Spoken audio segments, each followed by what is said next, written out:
Welcome to the High at 9 News Hour, where you will hear from cannabis industry experts and professionals from around the country talk about important topics while shining light on global issues and discussing cannabis as it relates to politics, regulation and reform, data and technology, science, research and medicine, family and parenting, art, celebrities and entertainment, fitness, sports, mental health and wellness, and plant-based medicines and entheogenics. Together, we are building a stronger community, fighting the stigma and creating change. With your hosts, Jason Beck and Rico Lamitte, joined by special industry expert correspondents from around the country, and daily antics brought to you by Cannabis.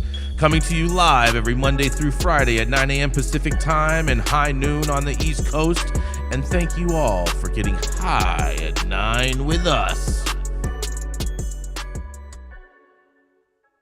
Oh, yeah. Oh, yeah. You're there, Rico. We got you, bro. Good morning, everybody. It's Wednesday, December 28th, and today is Pledge of Allegiance Day. That is right. It's also National Short Film Day, National Chocolate Candy Day, Holy Innocents Day, and, of course, everyone's favorite National Card Playing Day. That's right, Rico. You're going to be playing Go Fish later with your daughter. Thank you for joining us and getting high at 9 with us. It's also high noon on the East Coast. And please remember to like, share, and subscribe to us on all social media platforms, especially right here on YouTube. Hit that subscribe button. We're also live every Monday through Friday on YouTube and audio only on Clubhouse. And if you are joining us via Clubhouse, you can also participate in the show by raising your hand if you have a brief comment on the story most recently presented. Without further ado, we're going to pay a quick bill so we can get right back to the news. You want to grow some of the best weed in the world? Then you must start with the best genetics in the world. Go to www.dnagenetics.shop to order regular, feminized, or autoflower beans. All of your favorite DNA genetics cultivars such as Kosher Kush, Skywalker Kush, and oh yeah, Chocolate Truffle Shuffle. Boasting more cannabis awards for their award-winning genetics than any other company in the world. Remember to go to www.dnagenetics.shop to see why our terps don't lie. Oh, yeah, that is exactly right. It's hump day today, everybody. And coming up first, we have the dope dad himself, Rico Lamitte. That's right. Since it's National Card Day, you know that he'll be playing Go Fish with Zozo. That's right. And she's probably going to win, because that's what dope dads do, is they let their little girls win so they can know that they can be winners too. That's right. It is the dope dad himself, Rico Lamitte.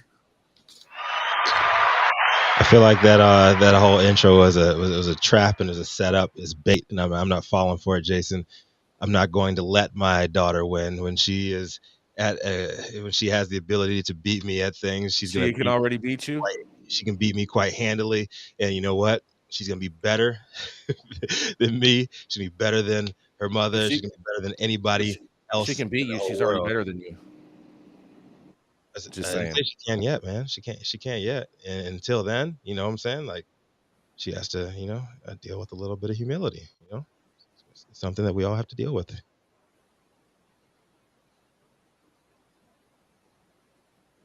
My headline today is from Benzinga's Helena Martinovich, and it is Google Ads for Cannabis, new policy change to allow advertising in the States. Everybody better get your pop-up blockers ready, because the CBD ad apocalypse is near. Alphabet Incorporated is choosing to start 2023 on a moderately high note, as its Google Ads division will no longer be outright banning CBD advertisements run in California, Colorado, and Puerto Rico. In typical Google fashion, the announcement was made quietly through its ad policies change log Thursday evening, while most Americans were finishing up their last pre-holiday work day or getting last-minute Christmas shopping done. Here's what the statement actually said. On January 20th, 2023, the Dangerous Products and Services Healthcare and Medicines Google Ads policies will be updated to allow for the promotion of FDA-approved pharmaceuticals containing cannabidiol, CBD, and topical hemp-derived CBD products with THC content of 0.3% or less in California, Colorado, and Puerto Rico. However, certain formats, including YouTube, Masthead, will not be eligible for serving. CBD will be removed from the unapproved pharmaceuticals and supplements list. All ads promoting other CBD-based products, including supplements, food additives, and inhalants, continue to be disallowed. On the surface, it's a huge win for CBD companies who've been struggling for years to market their products legally online. But the real winner here, Oregon-based internet payments and compliance company, who I'm predicting as becoming one of, if not the most powerful name in cannabis over the next few years, LegitScript. Google recently struck a deal with LegitScript, making them the exclusive gatekeeper for all wishing to peddle pseudo-psychoactive solutions on the world's largest ad marketplace. While LegitScript's a private company and we don't have access to any intricacies hidden within the deal, smart money's on them eventually become online CBD payments, maybe even for THC as well in the long term. In a message to U.S. CBD manufacturers and retailers Thursday, LegitScript said that they are open for business, offering the only certification program authorized by Google to vet advertisers for eligible CBD products and websites. The firm is urging companies to apply immediately to certify CBD products that comply with USDA, FDA, FTC, and DEA regulations. Another Google statement made later in the blurb, that's what got me questioning whether the tech giant sneakily positioned itself ahead of all others, aspiring to become the de facto FDA-approved standard bearer for lab testing and COAs, most likely eyeing an acquisition of LegitScript, depending on how the whole federal legalization timeline plays out over the next 12 to 24 months. Those seeking to advertise topical CBD products will need to provide samples of their product to test for compliance with legal THC limits. The LegitScript, a third-party certificate of analysis, is required in order to get a certification. So, Google outright name-dropping your shit as the exclusive CBD gatekeeper to billions of eyeballs. That's power. In a press release, CEO Scott Roth said, a LegitScript seal on a product or a website is proof of safety and transparency. And in an industry that is still seeing widespread problems with products that are tainted, substandard, or illegal, it's more important than ever to give consumers confidence that the CBD products they're purchasing have been properly vetted. Now, it didn't take long for the audio to be leaked by sources from the original statement made at the company headquarters in Portland. Play this for you guys.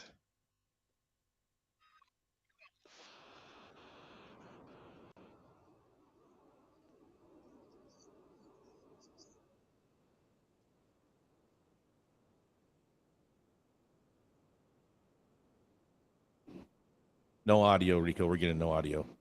Got no audio? We have no audio. Turn up the fader.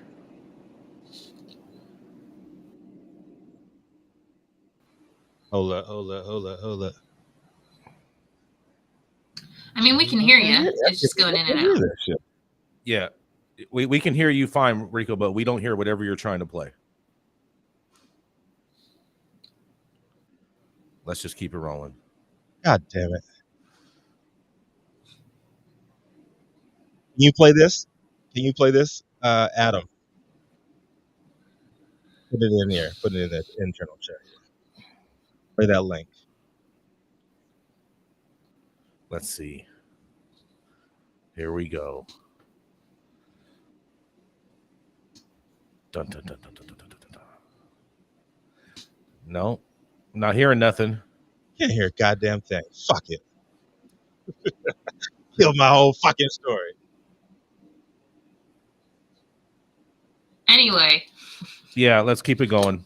I love Denzel Washington. Yeah, Denzel Washington's great. That movie is great in all reality. That was a real Training Day was the business. Basically, Oh, that's what's his name, Terry. The King Kong ain't got shit on me. Ain't none of y'all other advertisers got shit on me. That's what Legit Script is about to be. King Kong of the motherfucking advertising agency, and everybody's gonna have to go through them. Period. I'm Rico Lamitte. Sorry, mama. Yes. Rico, I'm trying to understand what is Legit Script. They're an advertising company or they're a lab? They're a little bit of both. They're the gatekeeper for. They're going to be screening everybody, saying that they're a legit. They're going to be deciding whether or not your COA is legit, right? Because I heard you say that. I'm asking if they're a lab or an advertising company. It's not clear. It is not clear at all. So basically, Google is saying if you want to advertise your CBD products on our platform, you have to send samples in to Legit Script. Well, Legit Script sounds like to me a lab that Google has designated. This is a lab that we are going to believe in.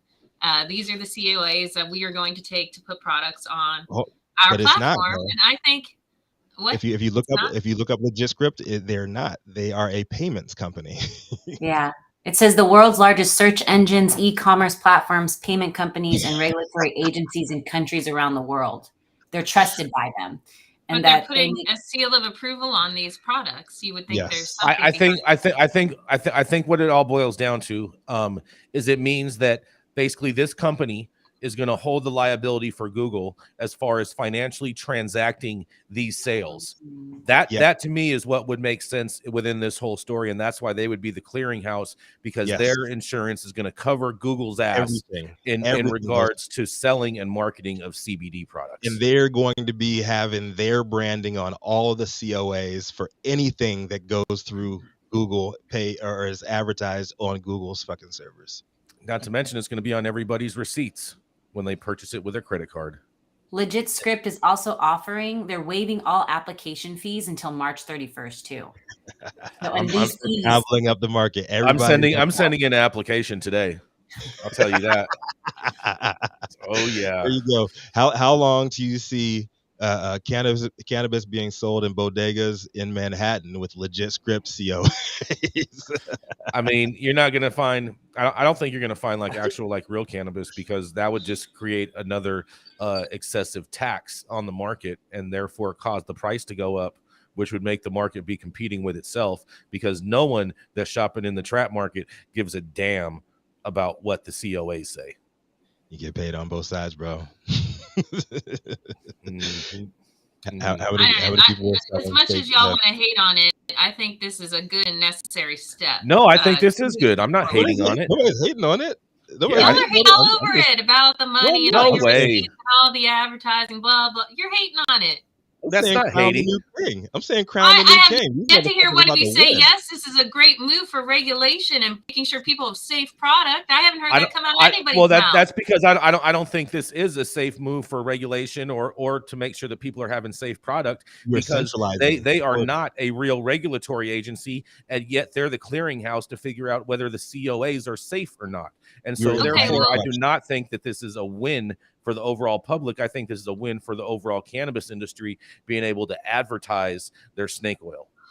I don't know. I'm looking at the Legit Script certification tab and not just the main page. And it seems like these guys do stuff in the medical market. So maybe there is a little more behind this than you're giving them credit for. When has centralizing authority on this level ever not invited corruption? One thing I noticed here is that I don't know what that means. What? Yeah, you have one. We have a testing lab problem in California, and they're certified labs. Exactly. Exactly. Certifications mean jack in this industry. I'm a certified OJ. Yeah, I'm certified. We'll see. That's right. I think this will go along well with my story on the FDA. Oh, like another corrupt organization that is leading us into the pit of despair. I guess. Let's keep this party going here. Up next. Sorry, I gotta refresh. Oh yeah. I was trying to give y'all a little bit of Denzel for Wednesday morning. I fucked it up. I apologize. It's all right. I apologize. I tried so Sorry. hard. Thanks. He is the longest continuously operating retailer in the game, always smoking the best weed in the world. Down in Florida, in Mar-a-Lago, he's Gucci Blanco. Rocking mink coats in the dirty mitten in Detroit, it's white Gucci. You can catch him walking around asking questions the world needs to answer. It needs answers to. Don't you dare call him Jason Beck. Don't you dare. Yes, that's right. That's right. Another Because man entirely who might have the same face and he might have the same swag, but he's different. That's Bong Burgundy. But coming to the stage right now is Jason Beck. What do you have for the people on this beautiful Wednesday morning? Yeah, Bong Burgundy. That guy's always trying to audition for the show, but he's never going to make it. But nonetheless, today, what the hell is happening over here? Why? What in the hell is going on, you guys? I love Denzel Washington. He's awesome. I so apologize for this. Give me 1 second. Here we go. Because a local celebrity featured in Calypso music video with Cheech and Chong and Snoop Dogg was released on 420, was recently arrested on misdemeanor marijuana possession and paraphernalia charges. That's right. Nathan Apodaca, the 40-year-old Idaho Falls man who has the online moniker of Dogface and reached internet stardom after a TikTok video of himself sipping cranberry juice while longboarding to Fleetwood Mac went viral back in 2020, was arrested on December 14th and faces misdemeanor charges of possession of marijuana and possession of drug paraphernalia, according to court records the Idaho State Journal obtained on Thursday. An Idaho State Police trooper pulled Apodaca over in Boonville County. That's right, Boonville County. You cannot make this shit up. 9 minutes shy of 4:20 p.m. on December 14th for driving a red Chevy Silverado with expired registration, according to the affidavit of probable cause document that contained a police report from the Idaho State Police Department. The trooper immediately smelled the odor of marijuana emitting from the pickup. As soon as Apodaca identified himself with his Idaho driver's license, according to the ISP report, while Apodaca was searching for his registration in his glove compartment, the trooper observed what appeared to be 2 packages of THC gummies, police said. The trooper ordered Apodaca out of the vehicle and asked him about the potential marijuana products. Apodaca admitted they contained marijuana, according to the report. The trooper searched the car, locating a 3rd box of THC gummies between the driver's seat and the center console, said police, adding that the trooper also located a marijuana dab scraping tool with sticky residue on the tip. Apodaca was subsequently arrested and booked into the Boonville County Jail in Idaho Falls, and Apodaca did not immediately return the Journal's request for comment for this article, but he did reach out to TMZ, which first reported the news and provided the outlet with a different story than what was included in the police report. During the arrest, the officers failed to read me my Miranda rights. Well, we all know that's neither here nor there. That happens all the time, and that's whether or not you can prove it or not. But Apodaca also told TMZ initially when officers found weed, they said they were only going to write a ticket. Then they found a gun and told me I was under arrest because I had a felony on my record and I wasn't allowed to possess a firearm. However, I do not have a felony on my record, which I told the officers. Despite me telling them this, I was taken into custody. I was held in jail for several hours without bond before they told me they made a huge mistake. Then I was told I was only being held on the weed charge and could bond out. In response to Apodaca's statement told to TMZ, Idaho State Police Lieutenant Mike Winans said, just like any other citizen, he has the right to contest these charges in the court of law, and that is where we would ultimately find out what happened. Court records show Apodaca posted a $600 bond later on December 14th and was released from Boonville County Jail. He has a pre-trial conference hearing scheduled in front of the 7th District Judge Kent W. Goraki and on January 26th, and court records show Apodaca has retained Idaho Falls attorney Jeffrey K. Ward, and the Journal attempted to make contact with Ward for this article, but was unsuccessful. What do you guys all think about Dogface getting hemmed up by the cops? This is Jason Beck reporting for the High at 9 News. Did he shut the fuck up? He obviously did. My basic rule for my children: don't break more than one at a time. You dumb shit. You're driving with expired tags. Expired tags, weed in the shit in the illegal state with a gun on him too. I mean, there's just hold on a second. But he didn't get charged with a gun, so I wonder if he's just making this gun charge up. It sounds like the beginning of a Cheech and Chong movie, like straight. It totally does, bro. It definitely does. Andy of Mayberry got him, don't you know? Yeah. Yeah. He got caught up on Boone's Farm. Yes, exactly. I mean, the non-sticky dab tool. I'm just wondering what the cops smelled as far as marijuana emitting from the vehicle, because it doesn't say that they found any weed. It says they found gummies, and gummies don't really have like a strong odorous emanation. I wonder if this whole thing is just a publicity stunt, and he's going to be selling some kind of gummies, gun-shaped gummies. Dog face gun gummies. Gunnies. Gunnies. Yeah. A lot of times when the cops pull you over, they find stuff and then they fill in the story afterwards. That's why a lot of times the details don't match up. It has to have a warning now that if you chew these gummies, your car is going to smell like you've been smoking weed. Exactly. Definitely exactly right. Exactly right, you guys. Fucking ridiculous. I mean, but like driving. I mean, shouldn't he know based off of his history on social media and whatnot that driving with expired tags is probably not going to be a good idea, especially in a state like Idaho? Sounds like he knows advertising pretty well. He knows marketing. I mean, he did at least know to reach out to TMZ, right?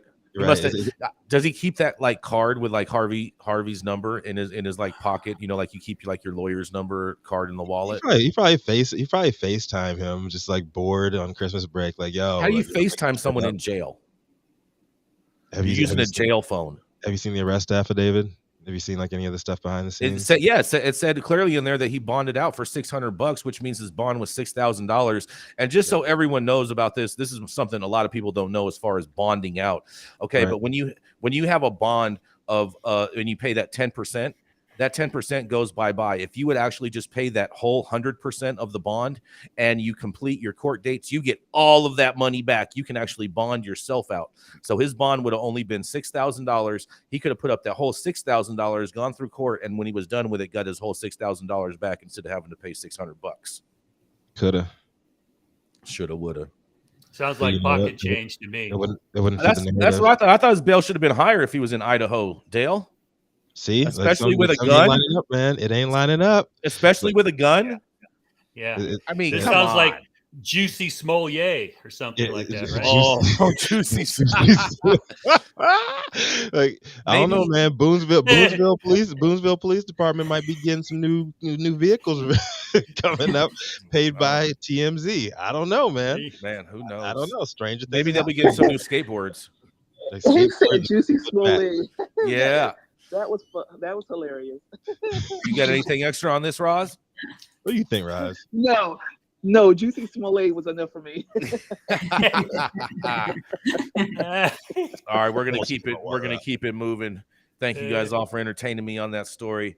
Coming up next, she's a political strategist by day and a baker by night. A true female multitasker who can not only bake up a storm, but also knows how to make the sausage on Capitol Hill. She's the founder of Panoptic Strategies and our very own Washington insider.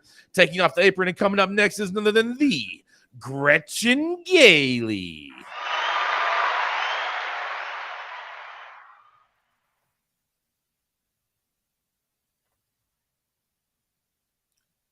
You are on mute, Gretchen. Gretchen, you're on mute. You're muted. Muted. I had a good. There we go. We hear you now. We got you now. Yeah. Fine. All right. Marijuana moment headline: FDA officials say hemp and CBD regulatory plan is months away as it carries out marijuana scheduling review.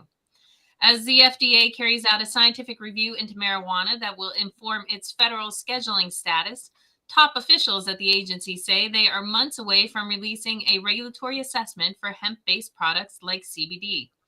FDA has faced significant criticism in recent years over the lack of rules allowing for the marketing of cannabis in the food supply or as dietary supplements.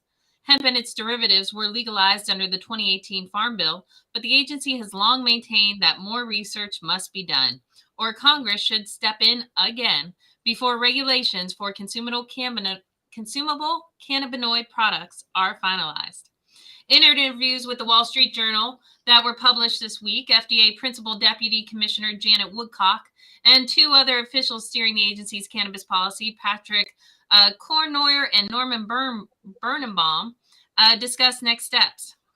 Woodcock said, given what we know about the safety of CBD so far, it raises concerns for the FDA about whether these existing regulatory pathways for food and dietary supplements are appropriate for this substance. It's possible that the FDA may ultimately punt to Congress, as officials have previously said, could be necessary in order to forge a regulatory pathway for the plant. Meanwhile, the market for hemp, CBD, and more novel intoxicating cannabinoids like Delta-8 THC is already widespread across the country. As such, FDA officials seem to increasingly recognize the urgency of rulemaking. Birnbaum said, I don't think that we can have the perfect be the enemy of the good when we're looking at such a vast market that is so available and utilized. You've got a widely unregulated market. U.S. Hemp Roundtable said in a statement that the FDA's comments signal that the new year may offer some promise for the long-awaited regulation of hemp-derived extracts such as CBD. The industry organization said that would be meeting with the FDA in early January as part of our continuing dialogue on what a regulatory scheme should entail. And it would also continue its advocacy on Capitol Hill in case the agency does need new legislative authority from Congress in order to set cannabinoid regulations. The FDA official said that a couple of points that are assessing concern whether CBD can be used safely in the long term and what impacts consumption might have during pregnancy. The rise in popularity of Delta-8 THC products, which the DEA says are not controlled substances, has further complicated rulemaking. Birnbaum said officials have growing and more intensifying short-term concerns about the effects of cannabinoid products. Over the last year and a half, we have seen a whole host and a cadre of intoxicating hemp-derived cannabinoids come up. There are very, very different regulatory considerations for products that are going to intoxicate you. Birnbaum also said that the safety profiles around these products are not what they are generally accustomed to and not the same as what they get from other products when they walk into a wellness store or grocery store or even a gas station. The story goes on a bit more, looking at what the Congress has been asking from the FDA. We know everyone's been asking for more regulations. I do think it's promising that the FDA is looking into it, but I do agree with them that if you're going to put out intoxicating products, it's going to take a whole new level of scrutiny coming from them, which definitely may slow down the process. But if our girl, Sherry Orlowitz from the CFCR is correct, the FDA is going to get this done in the next year. This is Gretchen for High at 9 News. Do you really think that the FDA is capable of getting something this complicated done within 1 year's time? I don't think that they just started working on it yesterday, Jason Beck.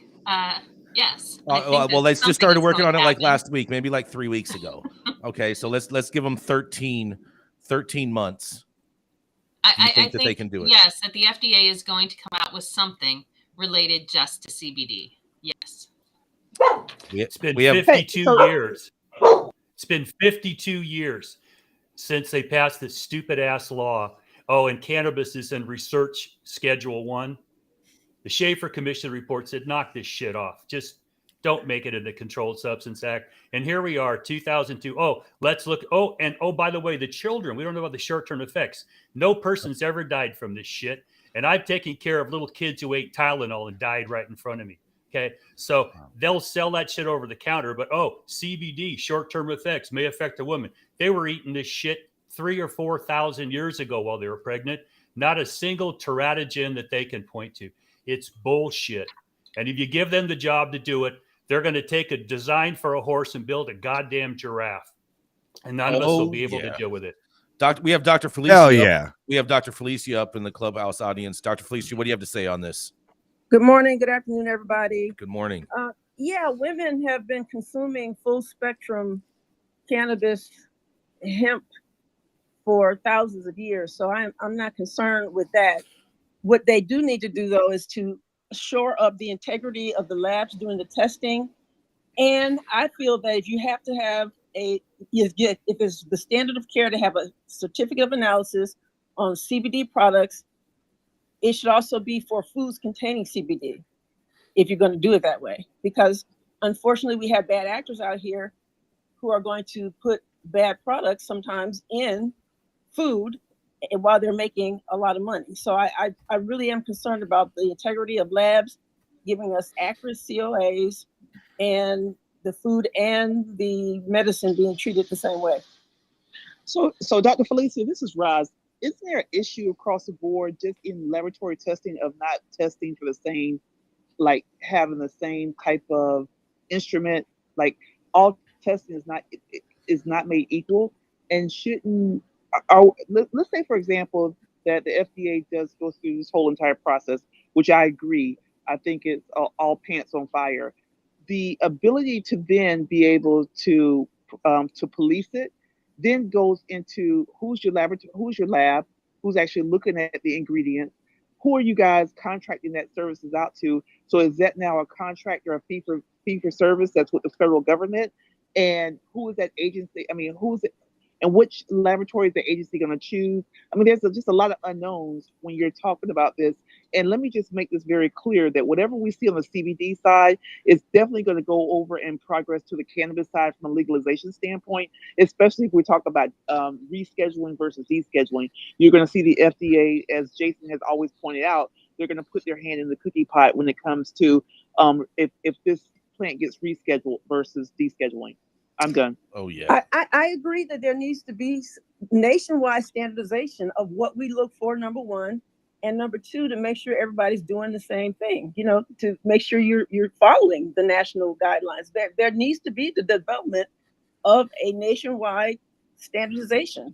I mean, anytime you're dealing with food, there are lots of rules and regulations that must be followed. So why would you not follow that with medicine?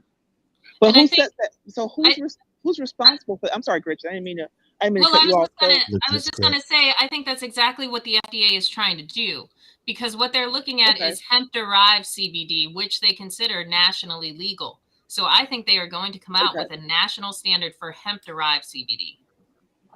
Do you think this will be in the new farm bill? Do you think this will be in the new farm bill that's coming out for 2023? That there's been, again, new regulations and recommendations going to be in the new farm bill. I think we can absolutely expect to see cannabis regulations definitely in the new farm bill. I think if we want to get anything done in this industry, we need to be looking at it as the crop that it is and getting it put into the farm bill. I mean, it all still has the same definition in the farm bill, which is cannabis sativa L. So it's all still kind of the same thing. And if they're gonna allow Delta 8 to be on the market, it should have a COA with it too, because all kind of chemicals are showing up in that. And when the government drops the ball on this one, what private company is going to be properly positioned to pick up the mantle in their place? Google and Legit Script. Mark my Legit Script. Exactly. Legit Script is going to come around as the big winner. Yes, and they're already they're positioning themselves as, well, we are the gold standard for your for detailing what's in your CBD products. Yep, they're already marketing themselves as such. And you know what? It's easy lantern to pass. Just saying. I mean, yes, that's very, very interesting story. Let's pay a quick bill so we can get right back to the news. At True Classic OG, we live by one motto: stay true. We stay true to our legacy cut of True OG that's always fresh, piney, gassy, and delicious. We represent the spirit and hustle and diversity of our great city of Angels, and we stay true to the spirit of this plant, doing everything in-house to ensure that you get the highest quality and consistency with every batch. And that's what made us LA's favorite OG. True Classic OG. Stay true, Los Angeles.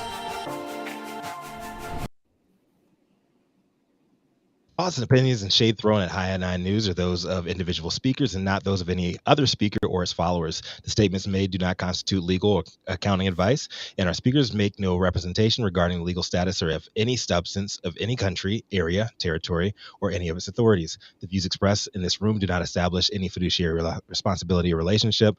Our sponsors do not imply or constitute any endorsement by us or the expression of any opinion whatsoever on the part of any speaker on stage. If you're an easily offended person, we don't give a fuck. Coming to stage next, this internationally. Oh, do you have another one? You got another one?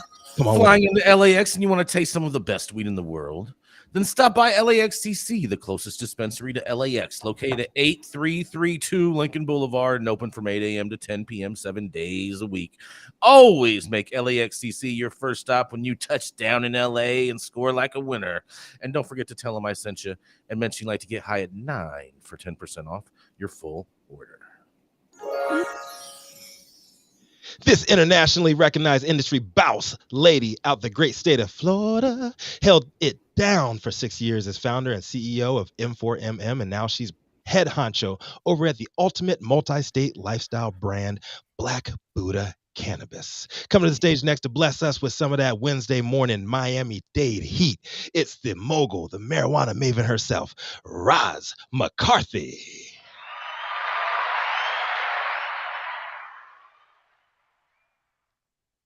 What you got for us, Roz?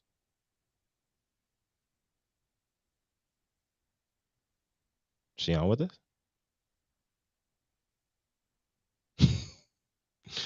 Roz. Okay.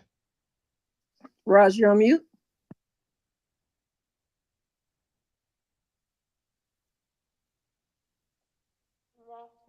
Roz. Oh, well, all right, we're going to keep it. We are going to keep it moving because we don't have much time today. Coming up next, this 35-year-old practicing attorney with 23 years in the California cannabis space. Dale is a former member of Club Fed. That's right. He's serving 52 months for cultivation and intent to distribute to a handful of terminally ill patients. He started his cannabis adventures as the co-owner of California Medical Research Center and is now a founding partner with the Armada Law Corp. What do you have this morning for us, Dale Schafer? Good morning, everybody. Besides being full of shit on a Wednesday morning, here we go. This comes out of Marijuana Moment, Politics, an article by Ben Adelin. The tag is New Washington Bill Would Allow Interstate Marijuana Commerce. My knee-jerk is bullshit. But we posted this, and we got tons of comments. I don't understand interstate commerce and the dormant commerce clause. What this article touches upon is that Oregon and California have laws on the books that allow interstate compacts if either the federal government will allow it, or if in California our attorney general says, "Oh, it's not an enforcement priority, you can do this." Washington introduced a bill along the same lines. New Jersey introduced one too, and there's the hope that they can have legal interstate commerce. Now it's a hope, and at this point, I'm not sure where this is going to go because no state can change the Commerce Clause. And going back to 2005, the Angel Ranch case, the federal government took control of all interstate commerce in cannabis. That law has not, that court interpretation has not been overruled. But we now have a lot of problems with federal enforcement because they don't have a uniform policy anymore. Back in 2005, when Angel Ranch asked, if I grow up in my backyard and smoke in my house, does interstate commerce apply? The Supreme Court said absolutely, going back to a New Deal law in the 1930s. Clarence Thomas jumped up and down and screamed and said, what about the 10th Amendment? Is the 10th Amendment a dead letter? What rights do states have over their internal police powers, health, safety, and welfare? We've now moved down the road. We've gotten the Cole memo, the Ogden memo. The federal government can't figure out what to do with this. We have an opinion on the Ninth Circuit out of California, or out of the West Coast, actually, that allows or it makes the federal government prove that you violated these state laws before the federal government can spend any money. This is an ongoing resolution. It just doesn't clear up the mess. I don't see that we're going to have interstate commerce going without people being concerned and having their lawyer on speed dial that they're going to get pinched going across the state line. I don't know that we're going to have that. And the McIntosh case, which the Ninth Circuit said you have to go prove, the federal government has to prove that you violated state law. I don't see how that's going to apply here because you're crossing a state line, and a state law cannot allow you to cross a state line in violation of federal law. This becomes just a layer of problems.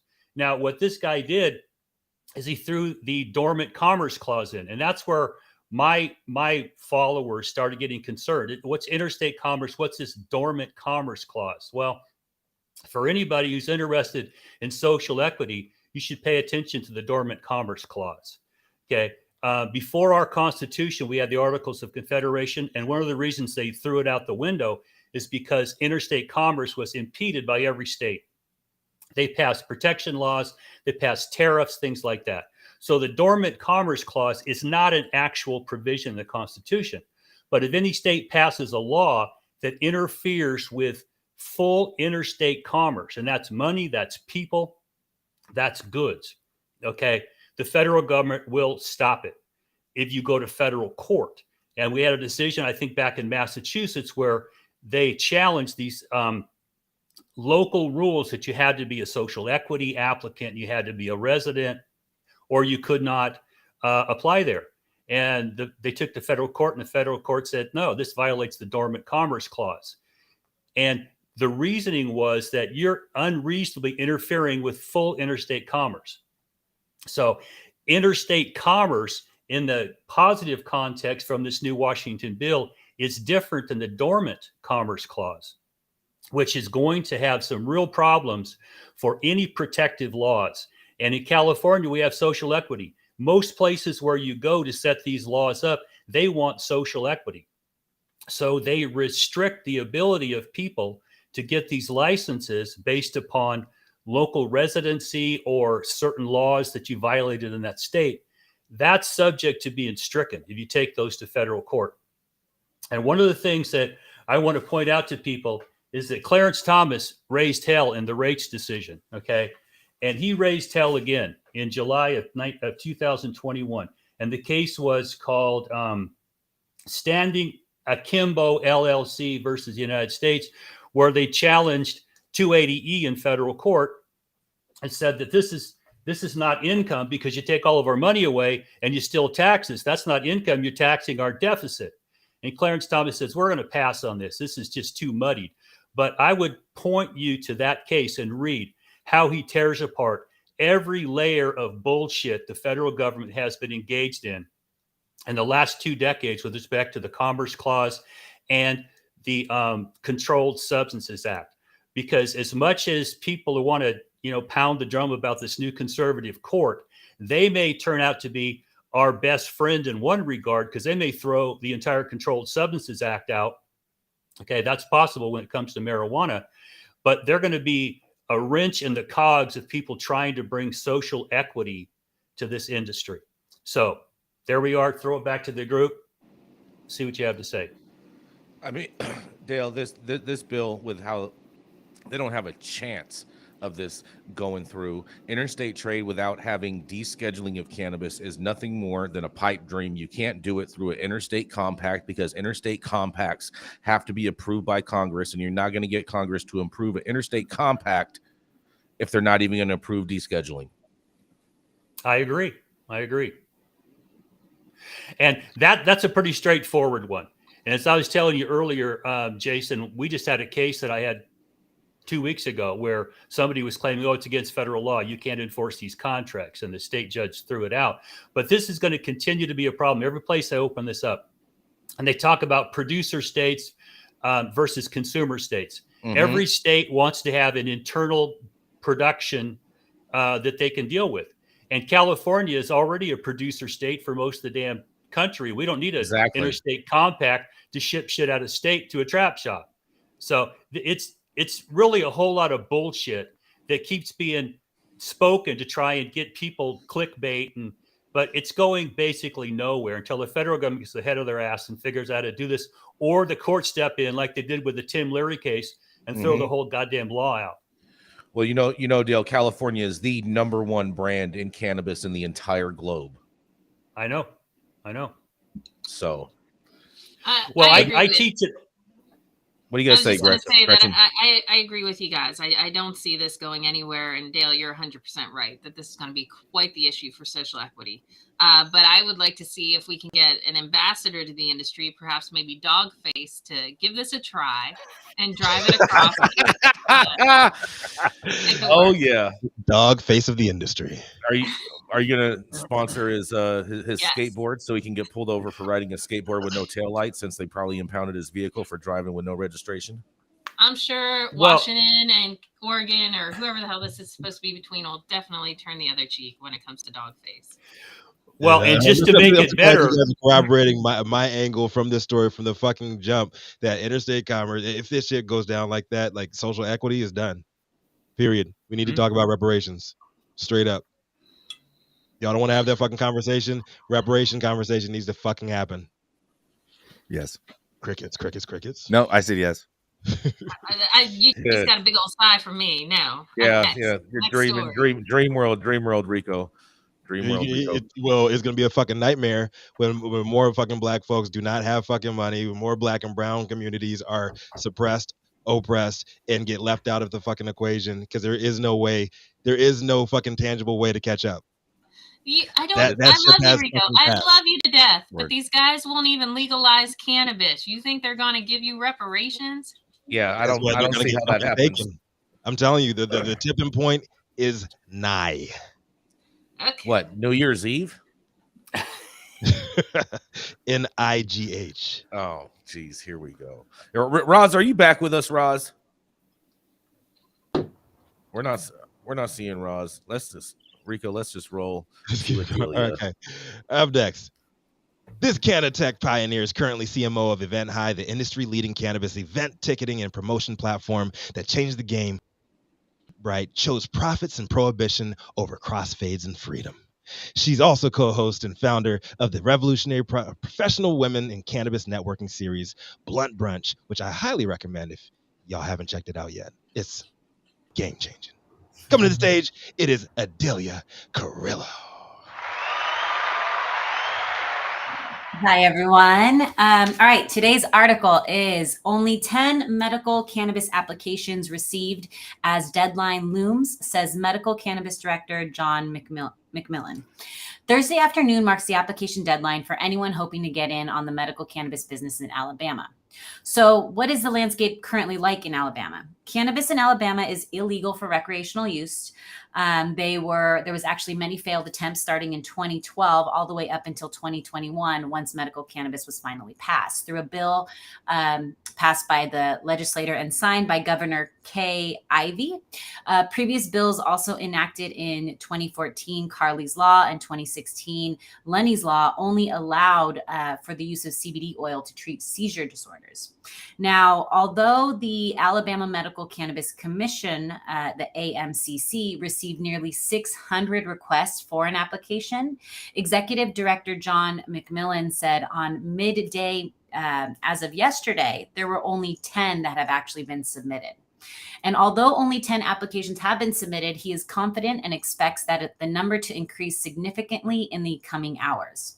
So a little bit about the application process. Once the deadline passes, evaluators will analyze the applications and score them based on 8 factors, including financial planning, security measures, and geographical dispersal, McMillan said.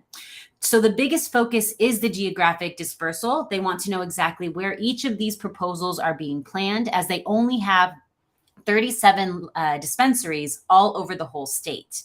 And they want to make sure they are accessible in places able to serve majority of patients.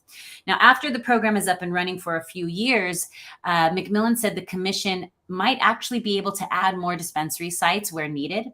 This is one where the legislator did give the commission some slack, because after the first year or so, if the commission sees that Alabama patients are underserved in some areas, they will be able to add more dispensaries. Now, another requirement for businesses is that they must be at least 51% owned by an Alabama resident. However, the article does state that some out-of-state expertise almost has to be involved. There's also been about 38 to 40 states doing this now. Some of them have been doing it for 8 or 10 years. So obviously they know more and have had more experience in growing the plants, McMillan said. But we've got people in Alabama that certainly have had a good experience with CBD and similar products that are certainly qualified and will be applicants in his opinion. Another addition to Alabama, the legislator provided for 30% of the revenue to go into research and development. And it is estimated in this article that medical marijuana sales in Alabama could eventually generate as much as $200 million in sales tax revenue, with the remaining 70% of revenue going towards funding the AMCC and the state's general fund. Now, if things stay on schedule, the AMCC would officially award licenses on June 12th, and he estimated the first products hit dispensary shelves by December of 2023. So this is Adelia reporting for Live at High at 9 News Hour. What are your thoughts on the Alabama market? Do you think there will be a drastic increase in applications before December 30th? 2 days to go. I mean, they have to. They have to have a dramatic increase. I think they'll probably get at least another 100 applications, is my prediction. Because they had 600 people initially inquire for the application, correct? Yep. Yeah. But only 10 so far. Yeah, only 10 have submitted. Does it say anything at all about what the requirements are? I mean, are they crazy at all? Could that be a reason of why it would have dropped so dramatically? The one thing the articles did bring to notice was the 51% ownership, but they didn't really dive into anything else. So I don't know if that was a big hindrance. I'm not too sure. Maybe at the same time, maybe it was only this group of people, this 10 people or so, that created, 60 companies each that all applied under different ones. So then that way you still have the same people win the licenses. Were they banking on like actual the rec market opening up, which didn't happen? Or maybe just all those companies have seen what a shit show it's been in all these other markets, and they don't want to lose their hide in that market. Right. One thing that just came up on a quick Google search, it only costs, let's see, for a processor. Okay, hold on. For a dispensary, annual license fee is $40,000 to start. So I don't know. Maybe the risk outweighs the reward. And does it say anything else about the licensing? 37 seems like an odd number to me. We're going to have 37 dispensaries. Yeah. It seems in the weird. whole state. Got 37 counties. How many counties in the state? I don't know much about Alabama, except it's not that heavily populated. It's not. It's definitely 67 counties in Alabama. Interesting. So it's definitely not one per county, Rico. It's almost like one per two. Mm-hmm. Maybe they have small little math, counties. Jason. Maybe they have small counties.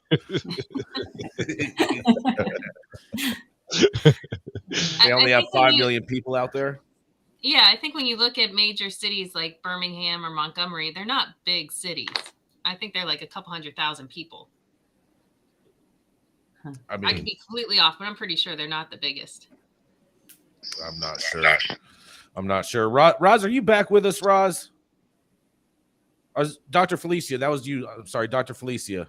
Well, I was just going to say that it may be that because the program is so restrictive, much like Georgia's, that there may not be as much interest. I don't know. But in terms of somebody wanting to invest in it, I agree with that. I agree with that. Dr. Felicia, I totally agree with you on that. All these crazy, strenuous restrictions for no reason. Yeah, there's a lot of question marks there, and just thank you for bringing up this story, Adelia. We'll be watching this one. Like, I don't know, man. There's a lot of question marks behind the scene. Usually, question marks. Lots of question marks. Follow the money. Yes. Lots of question marks. Coming up next, he's a cannabis wizard doing his damnedest to continue the work of the merry pranksters and the brotherhood of eternal love.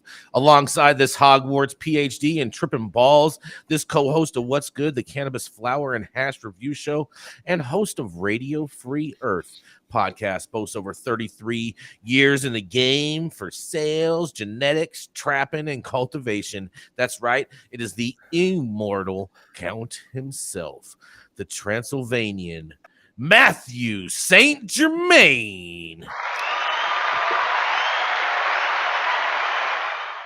Thanks, Brother Jason. Hi, everybody. Happy Wednesday. So here we go. Struggling cannabis companies are turning to Canadian insolvency laws. This has to do with big publicly owned and MSO companies. An unusual number of cannabis companies have used a Canadian corporate insolvency law called the Companies Creditors Arrangement Act in 2022, a trend that demonstrates both the marijuana industry's financial challenges and one possible solution to keep businesses from slipping completely underwater. 14 of the 35 CCAA filings in Canada, or 40% between January 1st and December 22nd, have involved companies operating in the cannabis space in one way or another.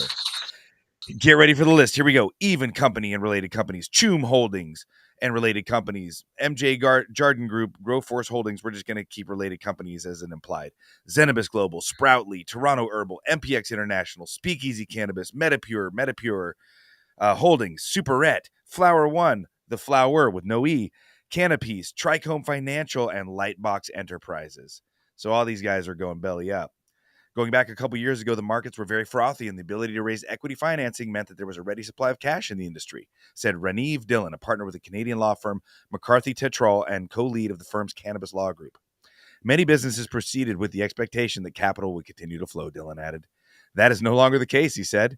And because they have no cash now, and this is a relatively thin margin business and a capital heavy business at times, they have no more means of being able to raise cash or pay back any debts. And that's why you're seeing this increase in CCAA. Jane Dietrich, a partner in the restructuring and insolvency group at the Canadian law firm CCBB, said the cannabis sector CCAA trend started in 2020 and appears to be accelerating. In part, she attributes it to the newness of the regulated industry. There's a lot of rationalization happening as people figure out which companies are going to succeed and which are struggling and going to fail. Filing this can be CCAA can be a useful option for certain U.S.-based cannabis companies that don't have access to Chapter 11 bankruptcy protection in their home country because of the federal illegality of marijuana. To the extent they have a Canadian connection or Canadian link, they seek to file up here and then deal with their financial difficulties in a CCAA proceeding. Understanding the CCAA, it's one of two Canadian federal insolvency statutes alongside the Bankruptcy and Insolvency Act.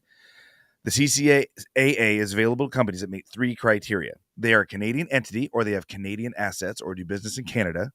They have debts of at least 5 million Canadian dollars, which is 3.7 million US currently, and they are insolvent, which means they can't pay their bills.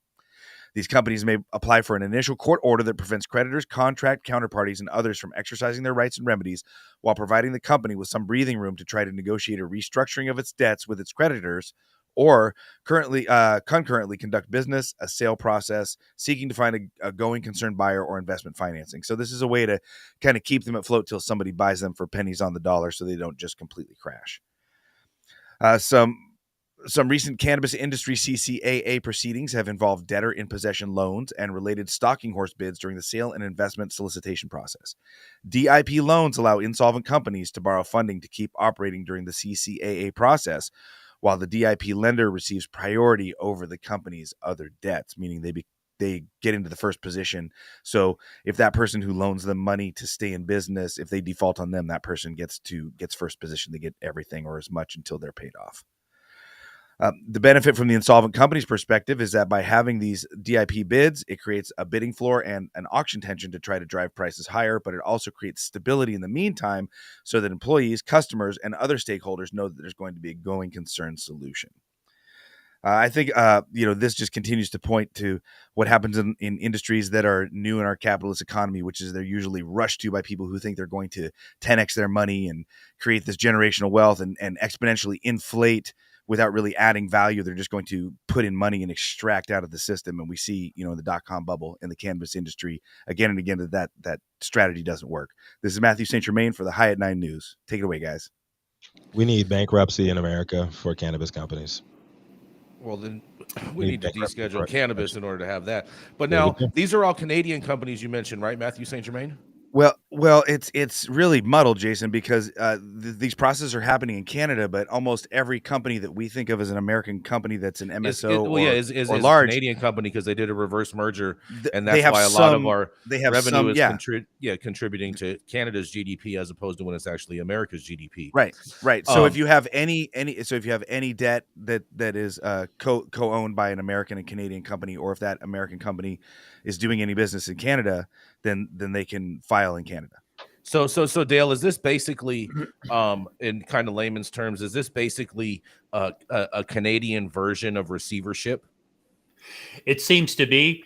And one of the concerns I have is that if you come to the United States and you incur debt here by contract, and you don't have specific language in that contract, the jurisdictions in Canada, and you try to drag me to Canada to liquidate my debt and leave me with the pennies on the dollar, we're liable to end up in federal court saying, hang on for a second, you can't do this.